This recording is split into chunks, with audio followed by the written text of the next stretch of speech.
이제 드디어 십자가입니다. 이제 드디어 주님께서 우리를 위해서 지신 그 십자가의 은혜에 대해서 나눕니다.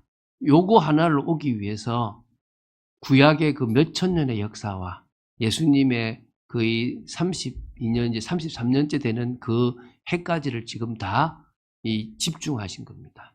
얼마만큼 중요하냐? 이거 하나가 하나님이 이루시는 구원의 핵심적인 시작이고 다시 주님이 오실 때가 완성되는 시간표입니다. 그런 의미에서 우리는 그 사이에 지금 살아가고 있고 우리는 영원한 세계를 바라봅니다. 계속 말씀드리지만 우리는 지금 이 땅에서 신앙생활을 어떤 사람은 10년, 어떤 사람은 40년, 50년 하는 중에 핵심은 뭐냐? 하나님 나라 백성으로 준비되어져 가는 겁니다. 그러니까 하나님 나라 백성으로서 우리가 얼마만큼 준비되느냐가 중요합니다. 그 시작이 이 십자가 지신 예수님을 믿는 거죠. 그래서 제가 앞에 우리를 구원하시기 위해 뭐 여러 말 하다가 세상을 사랑하사라고 하게 된 게 서론에 있습니다. 뭐냐면 요한복음 3장 16절입니다. 우리 다 알죠? 하나님이 세상을 사랑하사 독생자를 주셨으니 이는 그를 믿는 자마다 멸망하지 않고 영생을 얻게 하려 하십니다. 하나님이 세상을 사랑하사 예수님을 십자가에 못 박게 하셨으니 십자가에 못 박히신 그분을 믿는 자마다 멸망해야 되는데 멸망하지 않고 영생을 얻게 된다. 그런 의미에서 세상을 사랑하사 십자가 지신 예수님이 가장 제가 봤을 때 잘된 표현이다라는 생각이 들어서 이 말씀을 한번 찾아봤어요. 이렇게 했습니다. 제목을. 그래서 성경의 주제가 뭐죠? 하나님의 사랑입니다. 제가 뭐 이게 성경이 뭐 이게 한약처럼 쭉 짜는 엑기스라 생각한다면 쭉 짜라가지고 단 한 구절, 단 핵심으로 말하면 요한복음 3장 16절. 그래서 뭐 95년도에 제 친구하고 제 후배하고 이렇게 뭐 교회에서 이제 토론이 벌어졌다고 몇 번 얘기했지 않습니까? 그 후배가 하도 교회에서 그리스도 얘기하니까 이제 제 친구한테 형 성경의 주제가 뭔지 알아? 그리스도지 이런 거예요. 그러니까 아니야 그리스도야. 형 아니야 뭔데? 그러니까 하나님의 사랑이야. 아니야 그리스도야. 막 그래가지고 우리 경상도는 이렇게 토론이 안 돼. 받아들이는 게 안 되고 끝까지 다 그냥 헤어지는 거죠. 그래서 씩씩대면서도 저를 만났어요. 제 친구가. 야 성경의 주제가 그리스도 맞지? 왜 그랬지만 쟤는 하나님의 사랑이래. 막 그래서 내가 뭐라 했냐면 그 말이구만. 물고 싸웠냐? 왜죠? 성경의 주제는 엄격히 하나님의 사랑이에요. 엄밀히 말하면. 근데 그 사랑의 방법이 오늘 두 번째죠. 그 사랑의 방법이 바로 예수 그리스도의 십자가라는 거예요. 그러니까 사랑의 방법이 그리스도예요. 그래서 그리스도가 중요한 거지. 사실은 그리스도보다 더 중요한 게 하나님의 사랑이라는 거예요. 여러분 장로교는 예수 그리스도보다 더 중요한 게 하나님의 주권이에요. 하나님의 절대 주권 속에 모든 게 진행된다는 게 더 중요하거든요. 그런데 우리는 잘못하면 이 지엽적인 핵심을 이렇게 전체 포괄적인 개념에서 하나만 딱 잡아버리면 위험할 수 있다는 거예요. 그런 의미에서 우리는 하나님의 사랑이라고 하는 큰 계획 속에서 창조가 이루어졌잖아요. 하나님의 큰 사랑이라고 하는 계획 속에서 구원의 길이 열렸잖아요. 십자가로. 하나님의 사랑이라고 하는 큰 계획 속에서 심판뿐만 아니라 영원한 하나님의 나라가 완성되는 겁니다. 믿습니까? 그런 의미에서 하나님이 세상을 사랑한다는 것은 세상을 창조하셨다는 거고 죄인된 인간을 구원하셨다는 거고 그 죄인된 인간 중에서 하나님이 택한 자들과 함께 다시 영원한 하나님의 나라를 만드신다는 거예요. 핵심은 뭐란 말입니까? 그리스도라는 거죠. 그리스도를 통해서 그 나라를 만드신다는 게 지금 핵심이죠. 왜? 사실은 아담과 하와가 범죄하지 않았다면 지금의 그리스도의 방법은 들어가지 않아도 돼요. 그리스도를 통해서 다르게 되어지겠죠. 그러나 우리는 인간이 범죄했기 때문에 그리스도라는 방법을 통해서만이 하나님의 나라에 들어갈 수가 있다는 겁니다. 그런 의미에서 그리스도는 되게 중요하죠. 그럼 그리스도가 한 일 중에서 뭐가 중요하냐? 산상수훈이 중요하냐? 병 고친 게 중요하냐? 뭐라고요? 십자가라는 거예요.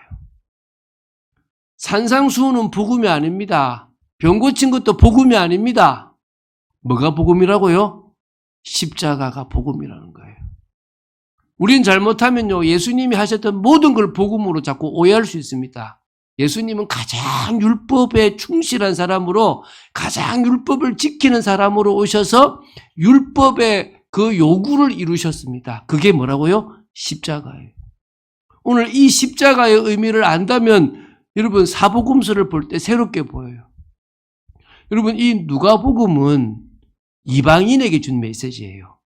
마태복음은 유대인에게 준 메시지죠. 그러나 이방인에게 줬다고 해서 이 모든 메시지가 이방인 게 아니라 이 속에는 유대인에게 준 메시지를 이방인이 바라보도록 만들어 놓은 것도 있다는 거예요. 근데 우리는 이거를 다 우리에게 준 메시지처럼 오해해버리니까 해석이 안 될 때가 있는 거예요. 이단들이 나오고, 이단들이 나오는데 이기지를 못하는 거예요. 며칠 전에 전화가 왔어요. 신천지 청년부 회장이 팀장이래. 왜 전화 오냐면 오해가 있는 것 같아서 만나서 풀어주고 싶다는 거예요. 요새 또 이런 방법으로 해요? 기가 차더라고. 내가 혼자서 그냥 궁금하다면 만나줄 수 있는데 그게 아니라 조직적으로 뭔가를 하려고 하는 건 이미 안 될 것 같아서 내가 당신을 안 만난다. 그 사람들을 못 만나서 못 만나는 게 아니라 굳이 왜 우리가 그 에너지를 허비합니까?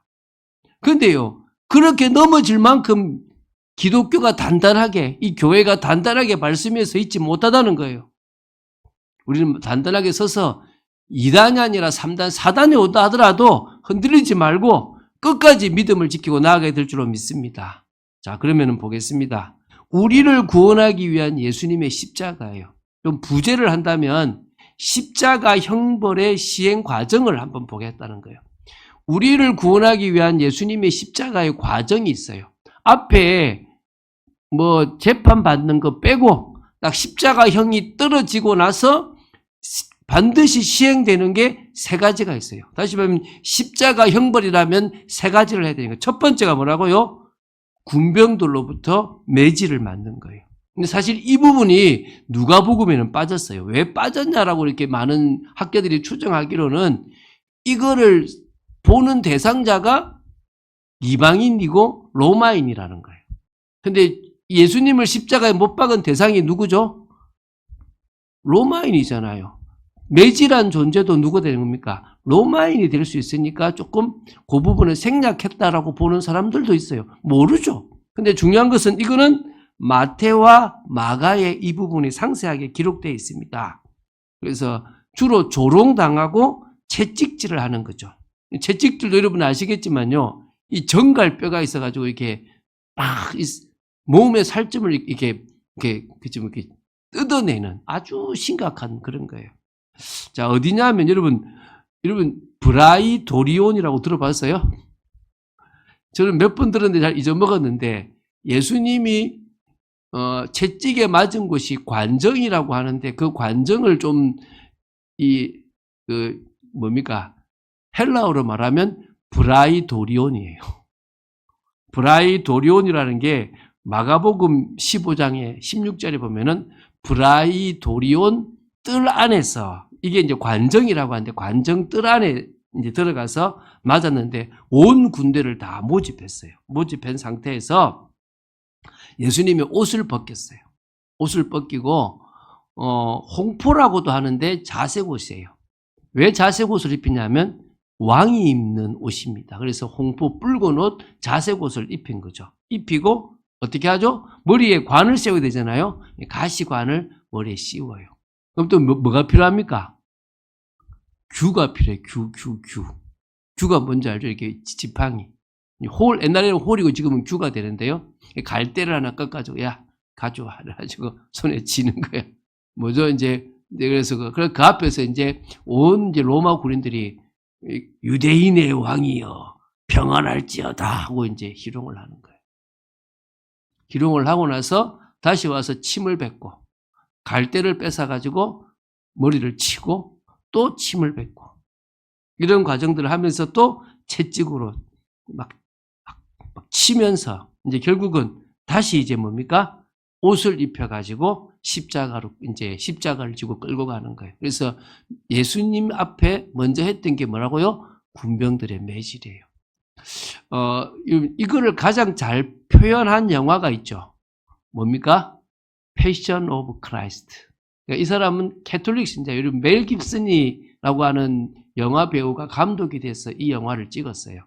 근데 여기는 캐톨릭 개념이다 보니까 승리하신 예수님의 십자가라기보다는 아주 고난당하고 우리 때문에 멸시를 당하신 그런 예수님에 대해서. 그래서 여러분 우리 영상에 보면은 예수님의 고난당하는 모습들이 유튜브에 막 찬양과 함께 나올 때 그게 대부분 가장 진하게 나오는 건 다 패션 오브 크라이스트라고 하는 영화입니다. 뭐 굳이 안 보셔도 되고요. 그렇습니다. 자, 이제 두 번째가 이제 골고다까지 자신의 십자가를 지고 올라가는 것입니다. 비아 돌로로사라고 해서 예수님이 걸어가신 십자가의 길이 있는데 거기 가면 중간에 십자가를 하나 놔뒀어요. 그래서 그거를 막 메고 사진을 찍는 모습들이 되게 많은데 이때는 십자가 전체를 메고 가지는 않습니다. 이미 기둥은 박아놔요. 기둥은 박아놓고 뭘 갖고 합니까? 가로로 된 십자가를 지고 가요. 가로로 된. 그래서 어떤 사람은 십자가가 그냥 기둥이었다 이런 식으로 묶었다 이렇게 말하는데 이제 십자가를 메고 가요. 이렇게 메고 가요. 그러니까 가로로 약 한 20km 정도가 된다고 해요.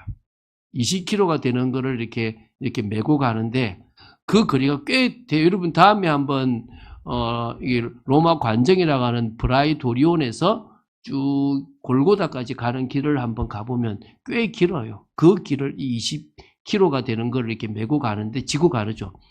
못 지고 가는 거예요. 계속 쓰러지시는 거죠. 그래서 이제 누구를 합니까? 시몬이라고 하는 구레네 사람을 부르는 거죠. 그 사람이 갑자기 이 사람은 북아프리카 리비아 동쪽 사는 디아스포라 유대인입니다. 유월절을 지키기 위해서 왔죠. 근데 가다가 그냥 세상 말로는 재수 없이. 근데 우리는 뭡니까? 횡재인 거죠. 복 받은 거죠. 그건 좀 이따가 뒤에 왜 복 받았는지에 대한 얘기를 하겠습니다. 그래서 억지로 지고 가죠. 이걸 지고 가는 중에 이제 십자가 예수님 가시고 그 뒤를 이제 십자가를 지고 가는데요. 그때 이제 가슴을 치고 슬피 울면서 따라오는 백성들과 여자들의 큰 무리들이 있었어요. 그게 이제 28절부터 31절입니다. 한번 볼게요. 이 부분에서 이제 예수님은 또 자신이 지금 너무 지쳤는데도 백성들을 걱정하십니다. 보면 저기 27절에 또 백성과 및 그를 위하여 가슴을 치며 슬피 우는 여자의 큰 무리가 따라오는지라 예수께서 돌이켜 그들을 향하여 이르시되, 그러니까 백성들은 뭐 안 치는지 모르지만 하여튼 막 그를 위해서 가슴을 치는 이 여자들이 있었어요. 그래가지고 예수님이 뭐라 하냐면 예루살렘의 딸들아 나를 위하여 울지 말고 너희와 너희 자녀를 위하여 울라 이래요. 지금 내가 당하는 고난이 너희들을 볼 때는 크고 슬픈 일이라고 생각되지만 이것 말고 너희들 후손에게 자녀들에게 진짜 슬플 일이 생긴다. 이게 언제죠? AD 70년에 있을 예루살렘 멸망이에요. 그래서 보라 날이 이르면 사람이 말하기를 잉태하지 못하는 이와 해산하지 못한 배와 먹이지 못한 젖이 복이 있다 하리라.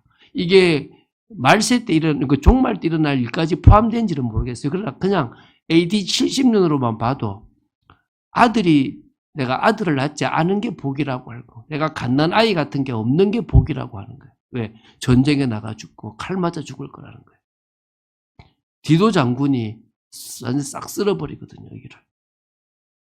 그때 뭐라냐면 이렇게 하는 거예요. 그때에 사람이 산들을 대하여 우리 위에 무너지라 하며 작은 산들을 대하여 우리를 덮으라리니 너무 고통스러우니까 저 산 보고 야, 그 차라리 네가 우리한테 무너져. 우리를 덮어줘. 너무 힘들어. 라고 할 거라는 거예요. 심지어 푸른 나무에도 이같이 하거든 마른 나무는 어떻게 되려? 푸른 나무도 심지어 나무들도 그 고통, 불나고 하는 고통이 너무 심하니까 이런 이제 말라가는 나무들도 당연히 이게 이런 다 다 마찬가지로 이렇다는 거예요. 이 얘기가 지금 나오는. 그러니까 이게 누가복음이면 이 기록이 나와요. 예수님이 그 십자가의 형을 지고 막 아무 정신없이 기진해서 그 가로 십자가 20kg도 못 지고 20kg면 뭡니까? 쌀, 20kg 쌀이죠. 그거 하는데 남자가 그거 하나 못 지고 가면 그거 뭐 힘없는 거잖아요. 그래서 지금 누가 대신 지고 갑니까? 시몬이 대신 지고 가고 있는데도 그 과정 속에서도 이야기를 하고 있습니다. 이 예수님이시죠. 그리고 이제 그렇게 이제 올라가는 겁니다. 이제 세 번째가 뭡니까? 십자가 형틀에 못 박히는 거예요. 그러면 이제 그 가로 그 십자가에다가 못을 박아. 여러분 아시겠지만 보통은 여기 손바닥에 박는다고 사람들이 알고 있는데 여기 박습니다. 여기 요 손목 여기 박. 왜? 여기 박으면 찢어져 버립니다. 그래서 여기 떨어지기 때문에 여기를 박는다고 보시면 되고요. 그래서 여기에 손자국이 있기보다는 여기 있지 않겠나 생각을 많이 하는 거죠. 그리고 이제 뭡니까? 발에도 이제 못을 박습니다. 그거는 이제 올려줘. 이거를 해서 이제 그 도르래 같은 걸로 아마 끌어올릴 거예요. 올려서 그 위에 고정 홈이 있으면 거기다가 탁 이제 꽂는다고 보시면 돼요. 그러고 나서 이제 뭡니까? 밑에 발에다가 못을 박는 거죠. 그럼 피가 계속 흘러나오는 거죠. 이게 몇 시간입니까? 오전 9시 제3시에 시작돼서 이게 마가복음 15장 25절에 우리 여기는 시간이 없지만 마가복음에는 제3시에 못 박혔다 그래요. 오늘 여기는 지금 제6시 여기는 지금 우리 시간에 나오죠. 뭐가 나옵니까? 제6시쯤 해가 빛을 잃었죠. 12시쯤 해가 빛을 잃었고 제9시 오후 3시쯤까지 계속돼서 오후 3시. 그러니까 한마디로 몇 시간입니까? 6시간 동안 있는데 그중에 3시간 동안 해가 빛을 잃을 정도가 됐고요. 그때 이제 그런 일이 벌어지고 예수님은 돌아가셨다고 보시면 됩니다. 이 십자가 위에서 예수님께서 하셨던 말씀을 우리 뭐라 그런다고요? 가상칠언이라 그래요. 가상칠언인데 가상칠언이 총 7개의 말씀이잖아요. 마태와 마가는 동시에 한 말씀이 기록되어 있어요. 누가복음에 3말씀이 기록되어 있어요. 요한복음에 3말씀이 기록되어 있어요. 다시 말씀드릴게요. 마태와 마가가 동일한 엘리 라마 사박단이라고 하는 말씀 한 말씀만 기록되어 있고요. 누가복음의 첫 번째 시작 2말씀과 마지막 끝에 저기 지금 3말씀이 들어가 있다고 보시면 되고요. 그리고 거의 끝에 이제 저기 그 중간에 한 말씀과 뒷부분에 2말씀이 이 요한복음에 있습니다. 한번 이제 해볼게 순서대로 한번 우리 다시 한번 봅시다. 첫 번째가 오늘 첫 번째 나오죠. 어디 나옵니까? 이 저기 33절에 해골이 34절이죠. 이에 예수께서 이르시되 아버지 저들을 사하여 주옵소서 자기들이 하는 것을 알지 못함이니이다. 끝까지 용서하신 거예요. 근데 이 용서가 결국 마지막에 또 한 사람을 구원해요.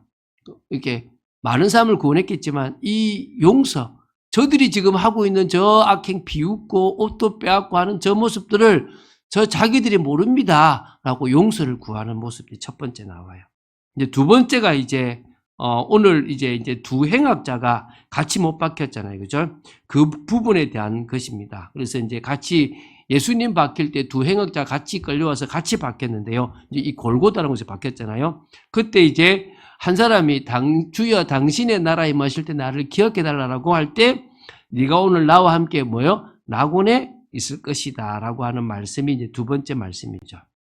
그 다음에 이제 세 번째 말씀은 뭐냐 그러면 이제 마리아와 요한을 연결하는 거예요. 여러분 제가 말씀드렸죠. 이 사도 요한은 희한해요. 다 도망가서 그 자리에 올 수 없는데 사도 요한만 이 자리에 마리아를 안고 이 마리아를 옆에 끼고 부축하고 와 있는 거예요. 이 정도로 이 사람은 이 대제사장 가문하고도 잘 아는 사람인 거예요. 그래서 그때 보소서 아들입니다. 네 어머니다라고 해서 이렇게 모자지간을 연결해 주죠. 이제 그게 있고요. 그리고 이제 여러분 아시다시피 엘리 라마 사박다니 이거는 어디 나오는 거죠? 저기 그 앞에 연결한 요한복음이고 엘리 라마 사박다니는 마태복음과 마가복음에 나옵니다. 그리고 요한복음에 내가 목마르다. 또 뭐 있죠? 다 이루었다. 그게 이제 요한복음. 요한복음은 아까 이제 마리아와 요한을 연결하는 것하고 이 두 가지가 있죠. 그리고 이제 이 일곱 번째 마지막 말씀이 46절에 나옵니다. 뭐가 나오죠? 이제 예수께서 큰 소리로 불러 이르실 때 아버지 내 영혼을 아버지 손에 부탁하나이다 라고 하고 이제 숨지시는 모습이 나오죠. 이렇게 7마디를 하고 숨지셨습니다. 그리고 이제 마지막으로 이제 정금으로 이 옆구리에 창을 찔러서 다 물을 쫓게 되고요. 다른 제수들은 허리를 꺾어요. 어떻게 꺾는다고요? 이렇게 뒤로 꺾어요, 뒤로. 이렇게 앞으로 꺾는 게 아니라 뒤로 확 꺾어서 완전히 이제 마지막 확인 사살을 하는 거죠. 근데 예수님은 이미 오후 3시에 이제 죽으셨기 때문에 이제 더 이상 뭐 아무 게 없어서 성경의 말씀대로 허리를 꺾지 않으셨다라고 나옵니다. 뼈를 꺾지 않는 게 나오죠. 그게 이제 예수님의 모습입니다. 자, 그러면은 이 예수님의 십자가가 우리에게 미친 영향을 보겠는데요. 제가 이게 왜 이거를 중요하게 보냐면 누가복음 23장 26절부터 쭉 보는데 관심 있는 사람들이 자꾸 나와요. 그 사람들이 나오는데 이 사람들이 다 구원받은 사람들인 거예요. 그래서 내가 하나님은 이 십자가를 통해서도 그 고난의 길을 통해서도 직접적으로 이 사람들을 구원하셨구나. 이제 첫 번째가 뭐죠? 이 누가복음 23장 26절에 나오는 구레네 사람 시몬입니다. 제가 디아스포라 유대인으로 유월절을 지키러 왔다 그랬죠. 이 사람이 복음을 받았어요. 그러니까 한번 복을 받은 거예요. 마가복음 15장 21절에 이렇게 나와요. 알렉산더와 루포의 아버지라고 나와요. 왜 이 알렉산더와 루포라고 하는 사람을 그 마가복음에 기록했냐? 이 마가도 이방인한테 준 거거든, 좀 뒤에. 그럼 이건 뭐냐? 그 시대에 이미 알렉산더와 루포라는 사람이 꽤 그 교회에 영향이 있었던 인물로 추정하는 거예요. 그러니까 그 사람의 아버지가 뭘 지고 갔다는 거죠? 십자가를 지고 갔다는 거예요. 그래서 그럼 거꾸로 말하면 구레네 사람 시몬은 예수님의 십자가를 지면서 예수님을 믿게 되고 그리고 뭐가 되는 겁니까? 두 아들을 믿음으로 키웠는데 교회에 큰 영향력을 미치는 지도자가 되었다, 사역자가 되었다라고 볼 수 있는 거죠. 여러분이 어떻게 예수를 믿는지 모르지만 여러분 때문에 여러분의 자녀들이 복을 받게 되기 바랍니다. 이 이름이 로마서에도 나와요. 바울이 이 로마서 16장 13절에 뭐라 나오냐면 루포와 그의 어머니에 대한 이야기를 해요. 루포. 그러면 그래서 이러면 그의 어머니는 내 어머니다 그래요. 그래서 이 루포가 누구라고요? 구레네 시몬의 아들인 거예요. 이렇게 영향력이 루포라는 이름이 2번이나 나오는 거죠. 참 감사하더라고요. 또 이제 그 다음에 이제 그 따라오는 예루살렘을 이게 여인들 한탄했던 그 여인들에게도 하나님은 또 구원의 은혜를 베푸셨다라고 보고 있고요. 세 번째, 행악자 중에 한 사람이 있습니다. 누가복음 23장 40절부터 43절. 처음에는 같이 욕했어요. 근데 이 사람들이요, 십자가를 진다는 말은 반역죄예요. 그런데 성경에는 행악자라는 표현도 나오고 강도라는 표현도 나와요. 아마 반역죄를 지었는데 도둑질까지 강도질까지 했다라고 보겠죠. 근데 이 사람들 중에서 2사람이 다 욕을 처음엔 같이 해요. 비웃어요. 그러다가 한 명이 깨달아요. 같이 취급하면 안 된다. 그리고 당신의 나라에 임하실 때 나를 기억해달라. 여기 지금 넘겨주세요. 이거 안 넘어가는, 지금 1번 넘어가 주세요. 지금 1번 계속 하겠습니다. 그래서 이제 그렇게 해서 예수님을 믿게 되는 거죠. 이제 세 번째, 23장 47절에 누가 나오느냐? 로마 백부장이 나와요. 제가 읽어볼게요. 백부장이 그된 일을 보고 하나님께 영광을 돌려 이르되 이 사람은 정녕 의인이었도다 라고 해요. 저는 이 백부장이 믿었다고 봐요. 이 백부장을 이 누가가 왜 기록했겠습니까? 이 백부장은 누구다? 로마 군대 백부장이. 그러니까 한마디로 말하면 뭐 대대장이나 뭐 그 중대장쯤 된다고 보시면 돼요. 그 사람이 지금 예수님을 믿게 되었다고 보시면 돼요. 또 나오죠. 또 뒤에 50절에 공회회원으로 선하고 의로운 요셉이라는 사람이 나와요. 이 요셉이라는 사람은 공회원이란 말은 사내들인 공회원이란 말입니다. 그래서 그들의 결의와 행사에 찬성하지 아니했던 자고 그는 유대인의 동네 아리마대 사람이요 하나님의 나라를 기다리는 사람이라는 거예요. 그가 빌라도에게 가서 예수의 시체를 달라 하여 이를 내려 세마포로 싸고 아직 사람을 장사한 일이 없는 바위의 판무덤에 넣어두어.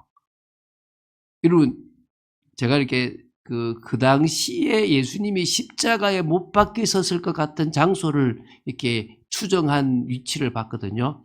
거기서 이 아리마대 요셉의 무덤이 불과 50m도 안 떨어진 곳에 이 무덤이 있어요.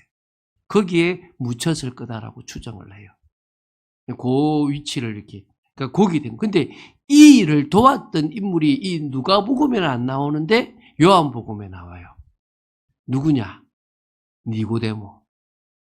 니고데모가요, 요한복음 19장 39절에 보면은 몰약과 침량 섞은 것을 100리트라쯤 가지고 와서 같이 이 장사를 도왔다 그래요. 그러니까 이들은 지금 믿음을 지키고 은혜를 받았던 인물들로 저는 봅니다. 자, 그러면 이것 말고 진짜 중요하죠. 십자가를 통해서 우리에게 미친 영향 가장 큰 게 뭡니까? 구원의 길이라는 거예요. 오늘 이제 좀 저희 23장 45절에 성소의 휘장이 한 가운데가 찢어지더라. 할렐루야. 이게 다른 데는요, 위로부터 아래까지 찢어진다고 마태복음 27장 51절과 마가복음 15장 38절에 나와요. 다 이루었다라고 말할 수 있을 만큼 휘장이 위에서부터 아래로 찢어져요. 하나님 앞에 나아가는데 막혔던 그 담이 허물어졌다는 거예요. 이제 우리가 하나님께로 나아갈 수 있는 구원의 길이 열렸다는 겁니다. 죄사함을 받을 수 있고 하나님 만나는 길, 사단의 권세에서 해방될 수 있는 유일한 길이 열렸다는 것입니다. 이걸 유대인들이 거부했기 때문에 이 복음이 이방인들에게로 갔고 그 은혜와 긍휼이 베풀어지고 나서 이방인의 충만한 수가 다 차면 누구한테로 갑니까? 다시 유대인에게로 또 복음의 기회가 주어질 거라고 성경은 로마서 11장에 말씀하고 있습니다. 할렐루야. 이게 지금 쭉 과정이에요. 한 번은 이렇게 정리를 해볼 필요가 있어요. 저는 여러분이 조금 막연하게 알고 있는 것을 좀 한번 쭉 다 정리했으면 좋겠어요. 부분으로 알고 있는 순서들을 쭉 정리해서 저희 아내가 늘 그래요. 오늘도 공부를 하나 열심히 한 것 같다는 생각이 든다고 하는데 아셔야 돼요. 너무 우리가요. 얼충대강 알고 있어요. 그러니까 이단이 뭘 건드리면요. 말을 못해요. 여러분들이 딱 분명하게 가질 만큼 여러분들의 것이 되길 바랍니다. 자, 이제 우리에게 적용해야 되겠죠. 우리는 예수님의 십자가를 믿는 믿음의 사람입니다. 그러면요, 이 말은 무슨 말이냐? 첫 번째, 예수님에 대한 믿음과 예수님의 십자가에 대한 믿음을 가져야 돼요. 그래서 지금 예수님과 예수님의 십자가에 대한 이 두 가지 다 있어야 돼요. 예수님이 누구신가에 대한 믿음과 예수님의 십자가에 대한 믿음이 있어야 되고 그 예수님을 내가 무엇으로 믿는가도 나와야 되는 거예요. 예수님은 누구십니까? 하나님이십니다. 제2위 하나님 말씀이면서 천지를 창조하고 그 안에 생명이 있는데 그 생명은 사람들이 볼 때는 빛으로 보이고 이 땅에 육신을 입고 오셨는데 아무런 죄 없이 오신 하나님의 아들 그리고 그리스도이신 그분, 우리에게는 영원한 구원자고 우리에게 영원한 주인이 되어주실 그분이 누구란 말입니까? 예수님이에요. 그러니까 우리는 예수님의 뭘 믿습니까? 십자가와 부활을 믿습니다. 할렐루야.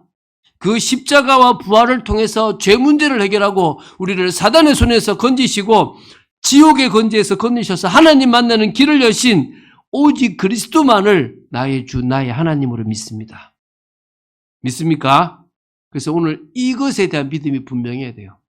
그리고 귀신도 예수님 믿어요. 우리가 귀신이 예수님 믿는 수준으로 예수님 믿으면 안 됩니다. 우리가 저 이순신 살아있는 것 믿는 수준으로 예수님 믿으면 안 됩니다. 우리가 예수님을 도깨비 방망이처럼 믿어도 안 됩니다. 뭘로 믿어야 됩니까? 예수님은 하나님이신데 나를 구원한 구원자고 나의 주다. 믿습니까? 그래서 여러분 두 번째요. 성령의 역사를 사모하는 믿음이 있어야 돼요. 이 말은 성령의 역사가 있어야 우리의 옛사람이 죽고 새사람의 축복을 누릴 수 있습니다. 할렐루야. 우린 자꾸 과거의 모습대로 살아가요. 구원받았는데 여전히 조금씩 끊어보세요. 저도 많이 몸부림쳐 가는데 끊어야 됩니다. 세상 것을 자꾸 끊어야 됩니다. 그 말은 반대로 은혜의 생활들을 더 많이 하시려고 해야 됩니다. 저는 계속 말씀을 보고 하는 시간들을 만드는 이유가, 제가 사실은 저한테 지금 숙제가 많은 이유가 제가 더 은혜 속으로 들어가기 위한 저의 몸부림입니다. 왜? 아니면 하루 종일 놀 사람이거든요. 성령의 역사는 언제냐? 사모할 때 임합니다. 더 많은 시간을 투자하고 우리의 생각과 마음의 불신앙이 무너지고 죄성이 무너질 때 옵니다. 지금은 너무 힘들어요. 여러분, 과거에 우리는요, 볼 게 없었어요. 지금은 볼 게 너무 많아요. 손안에 TV가 있습니다. TV보다 더한 게 있습니다. 우리는 너무나 지금 유혹에 넘어지는 것들이 많습니다. 성령의 역사를 사모하기가 어렵습니다. 이게 있어야 됩니다. 어디까지 가야 됩니까? 우리의 믿음이 세 번째, 갈라디아서 2장 20절까지 가야 됩니다. 나는 죽었고 주님이 사신다. 내가 십자가에 못 박힌 것이다. 이제 내 인생이 아니고 주님의 인생이다. 나는 믿음 안에서 사는 새로운 인생이다. 여기까지 가지면 우리는 제대로 된 믿음입니다. 아, 난 믿는데요. 제가 구원받았다 그러는데 제가 뭐라 그러겠습니까? 그분이 천국에서 같이 보기를 바랍니다. 그런데 성경은 조금 애매하게 말하는 부분들이 꽤 많아요. 그래서 여러분, 믿음이라고 하는 걸 잘 점검해야 돼요. 믿음이라고 하는 부분들을 제대로 봐야 되는 거예요. 구약과 연결되어지는 믿음이 뭔지를 제대로 봐야 돼요. 아니면 우리가 이 성경을 우리 지역적으로 우리 수준에서 해석하고 있어요. 저는 한 번씩 유대인 중에서 목사가 된 사람의 설교를 들어요. 그러면 어떤 일이 벌어지냐면요, 우리가 알고 있는 수준이 되게 낮다고 생각되고 우리는 우리식으로 해석하고 있는 게 되게 많다는 걸 봐요. 그 정도로요, 그분들은요, 구약에 입각한 그리스도, 너무 구약에 철저하다 싶을 만큼 입각해서 문제인 것 같이, 근데 저는 도움이 참 많이 돼요. 자, 결론 맺겠습니다. 우리가 늘 붙잡고 증거해야 될 메시지는 뭡니까? 예수 그리스도의 십자가와 부활입니다. 이게 기독교가 전해야 될 핵심 교리입니다. 이것을 가지고 세상에 하나님의 사랑을 전하고 또 우리는 부활의 증인으로 서야 될 줄로 믿습니다. 할렐루야. 그게 우리가 해야 될 일입니다. 십자가와 부활의 증인되는 여러분 되시기를 주 예수 그리스도 이름으로 축원드립니다. 주는 그리스도시요 살아계신 하나님의 아들이심을 고백합니다. 오늘 또 우리가 중요한 말씀을 받습니다.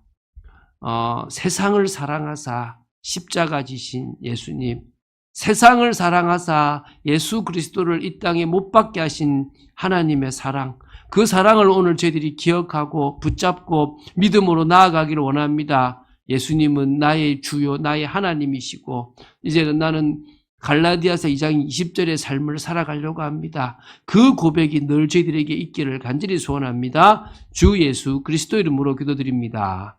아멘.